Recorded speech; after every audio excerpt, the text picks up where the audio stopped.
அது எடு, அது என்னன்னு பார்ப்போம். குடு குடு.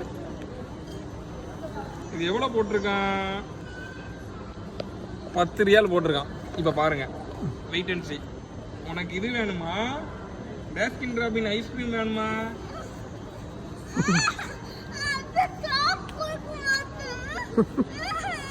உனக்கு நான் வாங்கி தரேன் டாடி, ப்ராமிஸா வாங்கி தரேன். இங்க வா இங்க வா இங்க வா, ஒரு நிமிஷம் வா. இங்க நின்றா தான் வாங்கி தருவேன். சரி நான் வாங்கி தரேன், இங்க வா. நான் வாங்கி தருவேன்னா வந்துடும் நீங்க. சரிங்க வா, நான் வரேன், டாடி வரேன். இங்க வா. அப்போ ஐஸ்கிரீம் வேணாமா? அப்ப இது வச்சுக்கோ, உனக்கு ஐஸ்கிரீம் வேண்டாம். வாங்கி தரேன், இந்த வச்சுக்கோ போ. இப்படிதான் நடக்கும். ஃபேமிலியை கூப்பிட்டு வந்தா, இங்க வந்தா ஒரு 10 ரியால் சேவ் பண்ணணும்னு பார்த்தா 10 ரியாலுக்கு அவன் எனக்கு ஆப் அடிச்சுக்கிட்டு இருப்பான். வாங்கி வாங்கி கொடுக்கணும். சரி மக்களே, நன்றி.